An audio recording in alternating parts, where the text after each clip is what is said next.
Hey everybody, I'm Oakley at Oakley Does Everything, and today's video is going to be a behind the build for our Senna Rifle full-size prop from League of Legends. Stay tuned.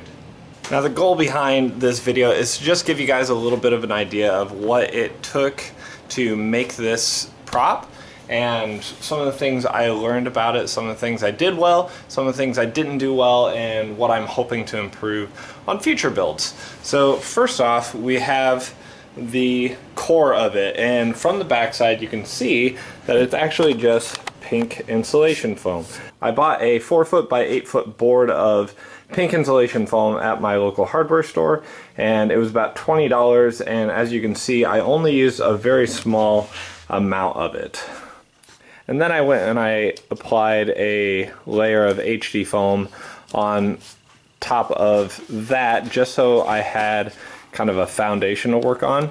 In the future, I would actually go ahead, I'm not gonna do that because what I found out is that I could have put my LED strips on straight onto the pink insulation foam and would not have had a problem doing that at all. So I kind of wasted some foam by doing an extra layer that wasn't really necessary, and that's this and then the base layer under here. So with this build, I did apply LEDs, and this is the first time I've ever done LEDs on a project, and I'm very excited about how it turned out. I had my reservations about it because when it first started, I wasn't completely sure it would work out, but as the build went on, it did kind of grow into itself and diffuse itself, especially after I got the paint on it. So this is what it looks like with all of like my shop lights on and everything, and the LED lights on as well. So you can see it just a little bit vaguely, and if I turn the lights off, you can still see like the paint over top of it. I was actually worried that when I started painting it, I wouldn't be able to see the lights through it, but it all ended up just fine. Soldering was a little time consuming, but in the end, it turned out great. I think if I would do anything different with the LEDs, it would be how I ended up going over the edge, because on the side here, I did have it go over, but in some cases you can see like right here, this line doesn't really match up with this side piece. Here it went really well. It was very centered and went where it needed to go, as well as over here, but not all of them were perfect, and so I think I could line that up a little bit better in the future. After I put my LED lights on, I then went and from here up covered the entire thing in LED foam. I don't have enough experience yet to know whether or not I needed to do like an entire layer of LED foam, but that is what I did, and I'm thinking hindsight, I probably could have saved a lot of material as well as a lot of money by just laying down the strips over top of it. I think a lot of pro cosplayers will do that, and then that way they don't have to use all their LED foam material in one go. And as you can see here on the edges where I did do some shaping, I did not seal the LED foam properly, and so you can see it's very porous and bubbly in a way, and so in the future I need to make sure to seal that properly, either with some Mod Podge or some Flex Seal, something along that line, to make sure that when I go to paint it, it has a very smooth color to it. I did do that to the strips here because I saw this, I learned a little bit from it, and I wanted to make sure not to make that same mistake for the lights. So I did make sure to apply Mod Podge over the strip pieces on the front, just to make sure it was a bit more smooth and still transparent. So after I finished up with the LED foam, I went and turned my attention to the, whatever this part of the gun is, the decorative part of the rifle, the handle area, the stock, I guess is what you'd call it for a gun. This kind of gives more of a hilt vibe from a sword. I've actually had a lot of comments on some of my social media pages saying that they thought this was a sword, but it is a rifle. Basically how I did this is I just layered up a bunch of different stacks of foam to get the correct elevation, because from the side this is a taller piece than the barrel of the rifle. And to get these details, I just did different layers. So here, for example, I would do a base layer where I would do the entire shape of it. And then I did one where I did the entire outside shape and then cut in these center pieces, or the decorative pieces. And then the top piece is the outside without the center. And so I use that to drill, or to get this kind of pattern. Same idea here, same idea here. And for all of these little circular bits that are, not that one, that are throughout the stock of the rifle, I used a 15mm foam dowel and just cut a bunch of slivers to glue them, and made sure to have the correct thicknesses. So for this piece, it's a little thicker than this piece, and then even further so for these pieces. And then with that same 15mm foam dowel I use for the lock, and this is actually probably one of the things I like most about this rifle build. It's very simple, but it was very satisfying to be able to replicate a lock and be able to thread it through the rifle the way that I did. So it's just a nice little addition that's supposed to be there, but it was very satisfying to be able to do such a simple little accent piece. And the way I did that is by using two different thicknesses of foam. This is a format foam, this is my HD foam, and cut the keyhole out of one of them and then glued them together, shored up the edges for the most part, not everywhere got a perfect edge together, and then I just painted the inside black. And then for the final touches for the barrel, I just trimmed out the shape that I needed for in between each LED light. And then I just beveled over the edges to kind of give it a sunken look to it, so that it's going down into these light areas where the gold is accented. After that, we moved on to paint. I covered the entire thing in black Plasti Dip. And again, what I should have done is I should have gone and sealed some of this LED foam so that it's not so porous and get a much smoother look to it. After that, I painted the entire thing in gloss black, and then I came back and taped off these areas to add the white and the gold. And once I was done with that, I took my airbrush and I added in the veins of the marble color with the like obsidian, like the bluish, whitish obsidian veins, as well as like the gold veins running through the barrel. And I did that all on this part, and then I went and I weathered the entirety of the stock and the, I'm just going to call this the hilt. And I went and I weathered the stock and the hilt with umber paint.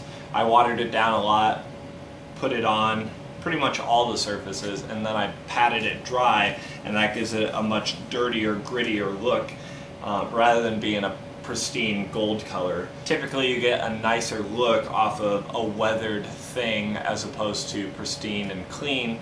It doesn't quite give a great appearance, so that's why I went with the weathered approach. Once I was done with that, I do have a spherical resin mold so that I could do orbs. I used it to make a crystal ball for my Merlin from the 7 Deadly Sins cosplay. I used that to make that, and I went and I just filled up a little bit of resin, mixed in some black paint into it to give it a black look, and I only filled up a small bit of it to get this orb or the eye inside of this hilt, and then I just had to trim it up enough just so it fit in there. So this is actually friction fit in there, it's not glued in place by any means. It also has this spear emblem kind of over top of it, so that's another thing holding it in place as well. And finally, once I was done with all the paint, all the airbrushing, stuff like that, I decided to go over things with a clear coat, and I wanted to do a matte clear coat for everything that's gold over here and a gloss clear coat over here. And because it is supposed to be marble, it's supposed to be nice and flat and smooth, but I ended up making a mistake. I did not do any sanding before applying the gloss clear coat, and what ended up happening is you can see these ripples, these like spider webs that got in the paint. Kind of see it there. And I was very afraid that I had ruined it by accident, but as it dried up and kind of cured a little bit, I noticed that it actually gave a lot more sparkle to the gold that was underneath of it. Like there you can kind of see it, and gave it a much more appropriate look, I thought, for what it was. And so I decided to keep it. I could have let it cured, sanded it down smooth again, and then reapplied it, but I actually liked how it ended up. So a lucky mistake, but I don't think I would do it on purpose again. And over here I had no reactions for the matte clear coat. I don't know if it's the difference between being matte or being gloss, but this had no issues. So we covered up all the weathering so that doesn't come out in the future or brushed off. So a little bit more on the airbrushing that I did. Everything that you see with the strips of gold here was actually 2 different colors, and I did that using Plaid FX's flexible acrylic paint, and this color is charred root and this color is golden hour. And basically what I did is I took window cleaner, mixed the ratio 1:1 paint to window cleaner, and that thins it out, and then you can use that through your airbrush. And first I applied the charred root down, and that gives it a good base color to add some reflection and dimension. Here's a good example of it. You can see some darkness underneath the gold, and that is the charred root. And then you go over and apply the golden hour over top of it, and that just gives it a much better look and much more depth to the paint itself. And then I use that same gold without the charred root underneath of it, applied that for the gold veins all across here. When I was applying it, I was worried that I was covering it up and the lights wouldn't come through, but you put it on light enough and the LED lights still pop through just fine. So here's what it looks like with the lights off, and then if we turn the lights on, you can still see it through and not know that it's LED foam underneath. So one of the things that I could have done better on this is actually the outlining of the rifle with the foam. I use a 3mm foam to actually outline the side of it, and that way it just caps it off. You don't see any of the pink insulation foam, as well as giving it a much cleaner edge. What I could have done better is there are points in it that didn't hold very well. So for example, right here we can see the foam separating a little bit, and I don't know if that is because I didn't put enough glue there, or maybe I stretched the foam too far and it didn't get a good solid sticking. So that happens there.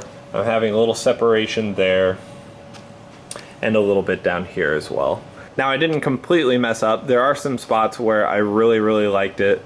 I really liked how it turned out, and so I'm going to do this again in the future, but just be a little bit more careful about how I apply it and how much adhesive I apply. There is one thing I excluded on this. In the actual rifle, there's a handle that goes right here. I decided to exclude that because it was just too small of a space to work out of, and this isn't going to be a functional carrying around prop. This is going to be something to be mounted and admired as like a wall decoration. And that pretty much concludes the summary of this build. So let's go ahead and take a look at what it looks like when we have the lights off.